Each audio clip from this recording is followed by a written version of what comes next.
Today we're going to be checking out the Mammoth Trail Series front and rear shocks for a 1 to 3 inch lifted 1997 to 2006 Jeep Wrangler TJ. If your TJ feels bouncy, sloppy over rough terrain, or just tired after years of driving, shocks are one of the best upgrades for making it feel tight and controlled again, especially after you've added that 1 to 3 inch lift, so these are definitely worth looking into.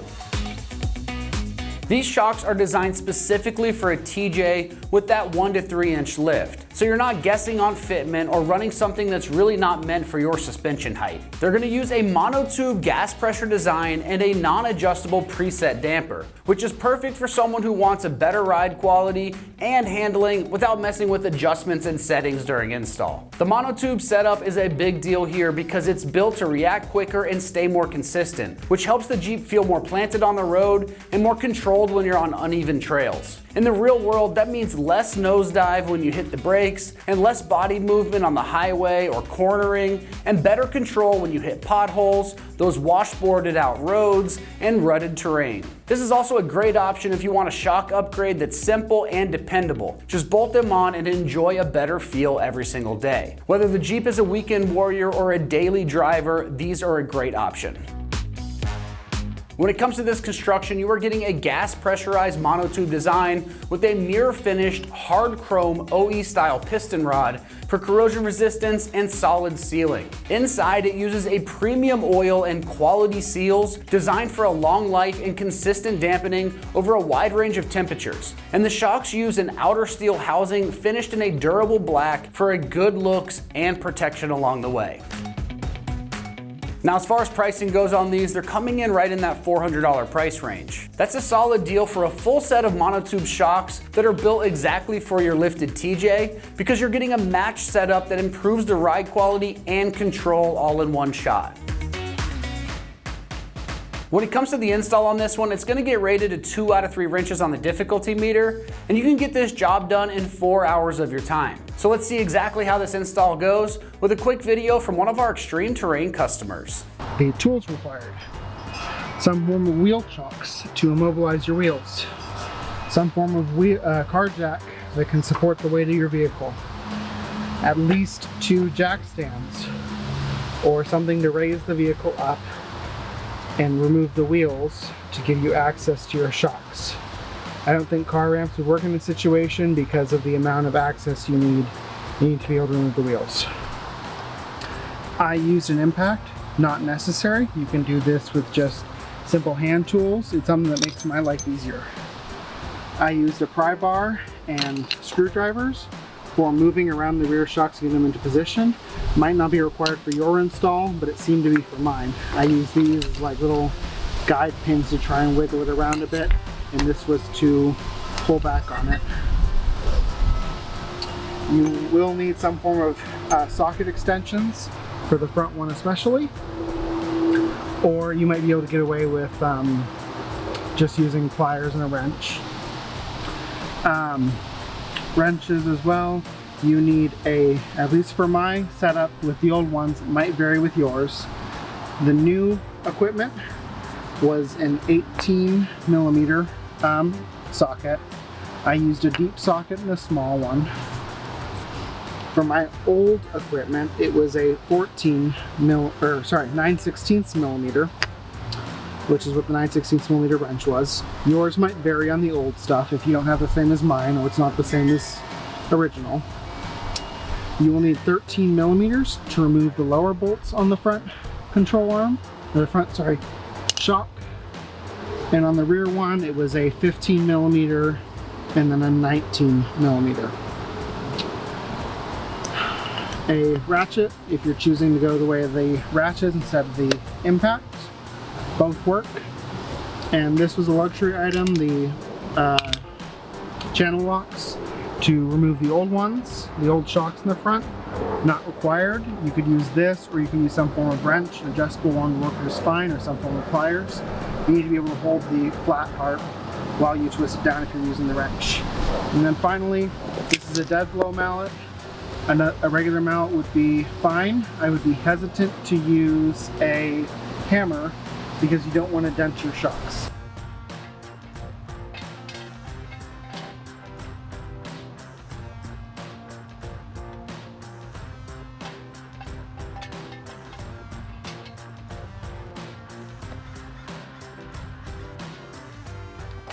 I have utilized jacking underneath the lowered control arms.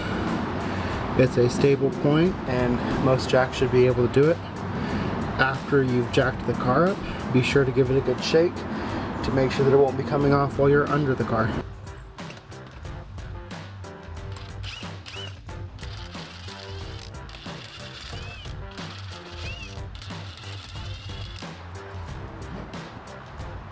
We're going to be removing the shock here.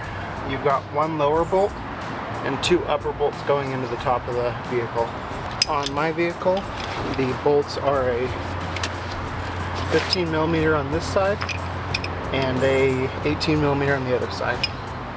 We're going to want to break it loose, then take the top two out, pull this one all the way out, and drop the shock.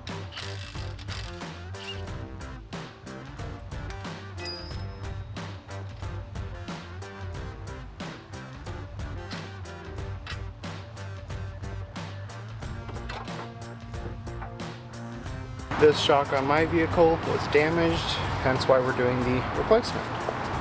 I will show you how to remove the top on the other side. To remove the top, you might find something like these extension pieces that come in a socket set, or something you can buy at your hardware store, or something like an extension breaker bar, helpful to reach the difficult to access locations of the vehicle.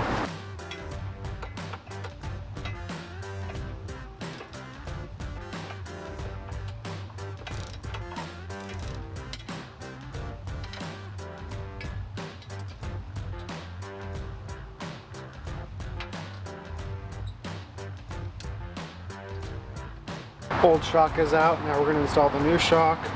Two bolts up through the top, one bolt in the bottom after we do the top two. I'm going to move the camera so you can see. The top two mount right here. You'll see two bolts there. And then the bottom one will go right in here. So top two bolts in, move it over, slot it in to this section. And then if it doesn't fit, push up on it a bit until it lines up. And then tighten the bolt.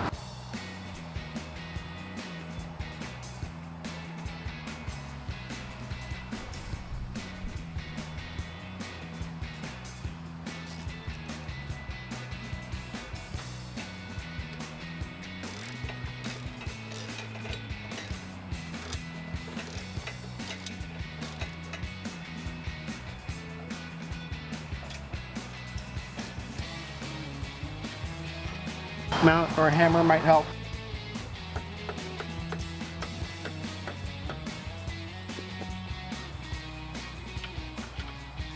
Okay, so just like before, flip the car around. We're gonna jack it up from under the front differential. We're gonna put jack points to stand it under the, or jack stands under the lower control arms in the front. The shock is behind the mainspring here, right there. We will remove the lower bolt, and then the upper bolt is this little hole down here. You'll have to remove the air box, or it might be possible without it, but I'd probably remove the air box. And on this side, easy access through there, no issues. And again, lower shock there, and it goes up. So step one, shock your wheels or put the e-brake on, because that will immobilize the rear wheels, but I chalk them just to be safe. Step two, break loose your bolts on your tire, especially if you're not using an impact.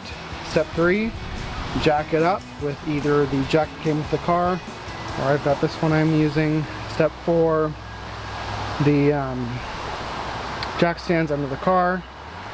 Step five, fully remove the wheels. Step six, remove the lower bolt of the shock. Step five, remove the upper bolt of the shock up there. Step whatever, remove the shock completely, put it in, lightly do the top one to hold it in place, do the bottom one, tighten both, then you can put the wheels back on and lower the car. And again with suspension, do pieces one at a time. That way you're not having more difficulty trying to fit them together. Okay, I'm going to set the camera in the front of the car, and then we'll go from there.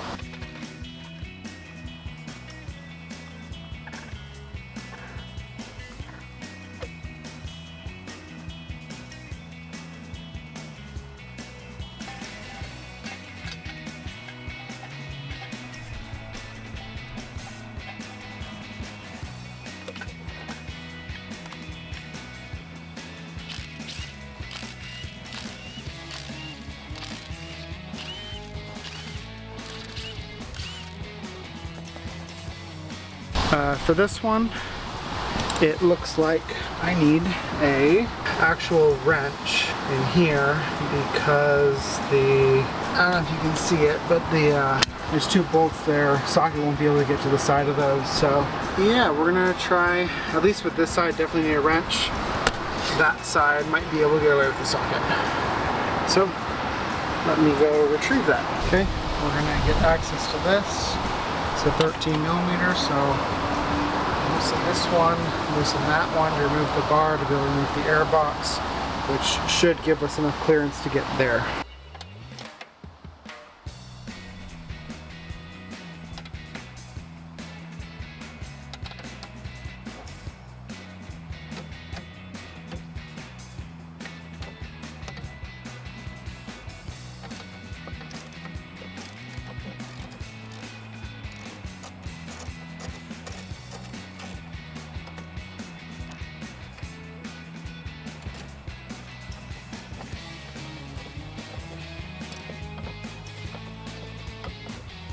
That out of the way, pop your two levers, take your air box off, and trying to drop your air filter on the ground.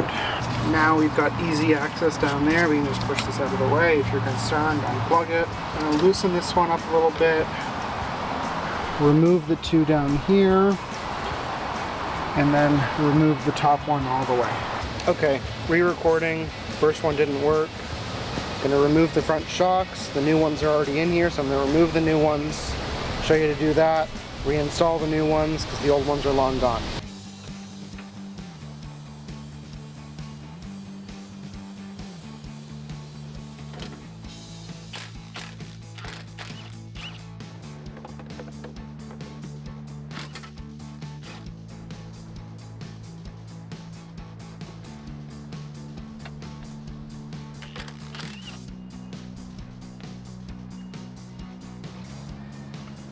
Nut off,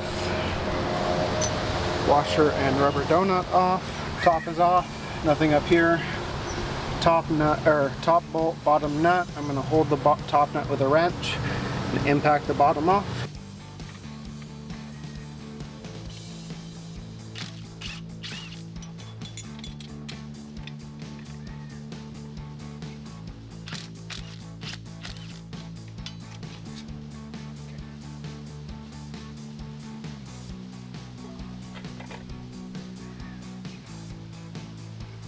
Top drops out.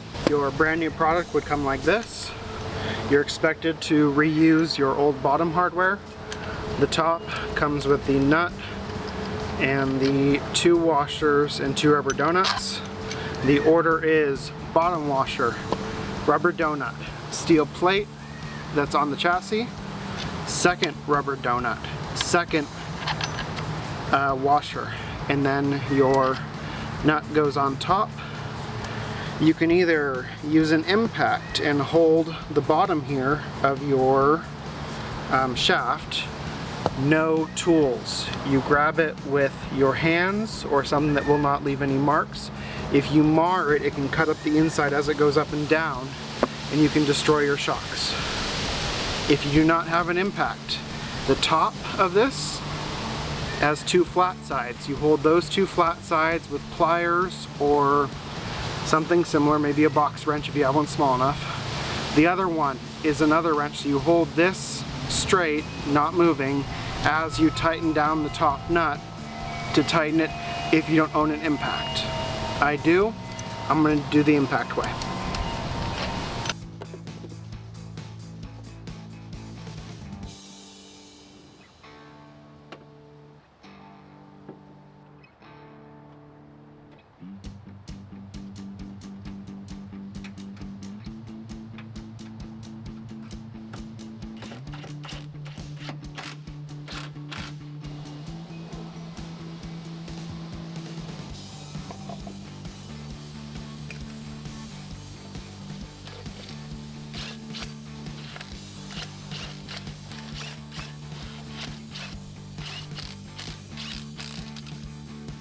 Okay, we can do the same thing over here, but this time I'm just going to do it all in one go, so that way you guys can see the whole process remove it, reinstall, because again, these are still the new shocks, so I got rid of the old ones and the camera wasn't recording.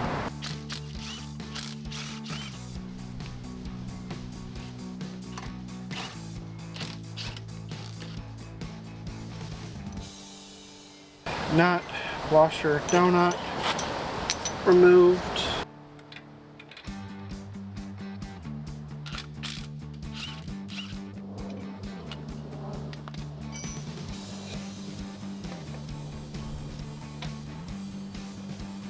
All out. Grab the new one, separate them again, washer, donut, piece the chassis, donut, washer, nut.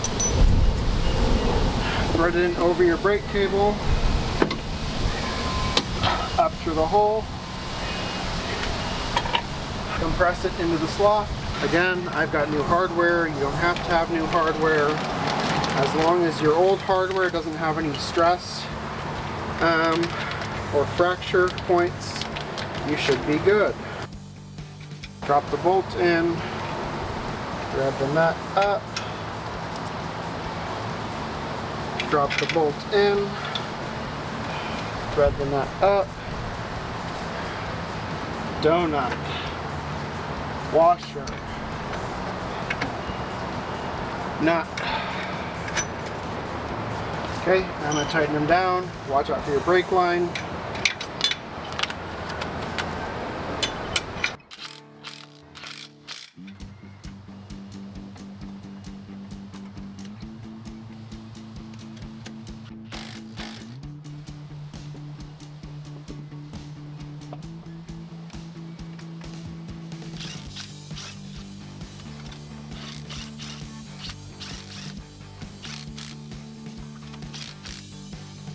Well, that wraps up my review and install of the Mammoth Trail Series front and rear shocks for a 1 to 3 inch lifted 1997 to 2006 Jeep Wrangler TJ. And for all things Jeep, keep it right here at Extreme Terrain.